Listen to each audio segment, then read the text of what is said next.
a good batsman has to know what is going through the bowler's mind.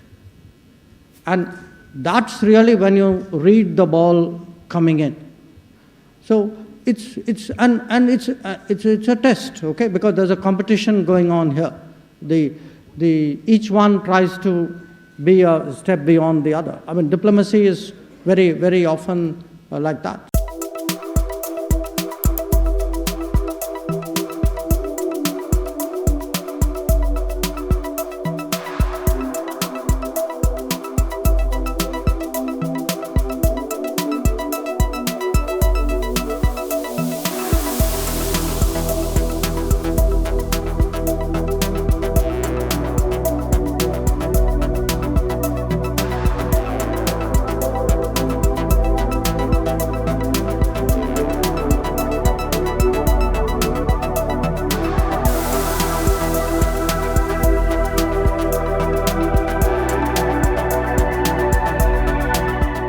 Every time it happens, when the world polarizes, it has its own complications.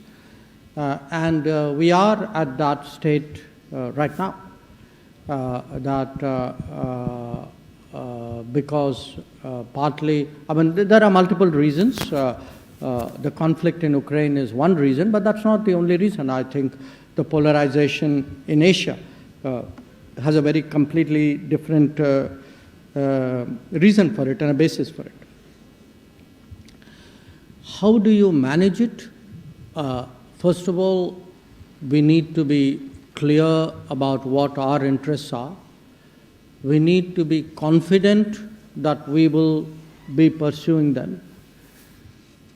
At the same time, we need to be skilled to both build a narrative and harmonize what are our interests with as many others as possible in the international community. You know, I can stand up and say, you know, look, this is what India wants, this is what India thinks. It's not easy, difficult to do. But I would not be doing my job if I did it in a way in which I alienate everybody else in the room who actually feel, well, you know, this person is a very selfish person who's only thinking of themselves. And we are not.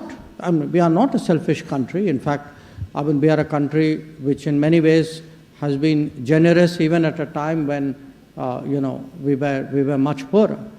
So a lot of this, what you ask me, how do you handle a polarized world?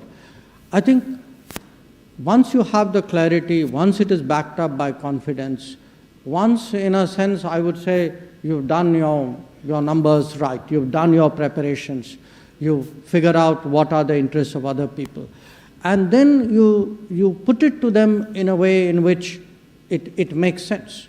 You know, diplomacy is, a lot of it is a very intercultural exercise. You're talking to somebody from a very different society, often with a different language or, you know, any other social characteristic. And if you're really good in your business, you need to understand what is in their mind and put it to them in a way in which they will understand it, which is where experience and education comes in. So if you are to use an example, you know, I would, if I were to talk to an American or a Russian or a Chinese or a Japanese, I would use an example from their history, from their society, a metaphor which they will understand. But it is you know, a similar activity I can describe to you is a little bit like sports. You know, a good batsman has to know what is going through the bowler's mind. And that's really when you read the ball coming in. So it's a test, okay? Because there's a competition going on here. Each one tries to be a step beyond the other. I mean, diplomacy is very, very often like that. So it does take, actually, as I said, you know, it's not a bad life, but it's a very hard life. It requires a lot of hard work, a lot of diligence, a lot of understanding of what other people are about.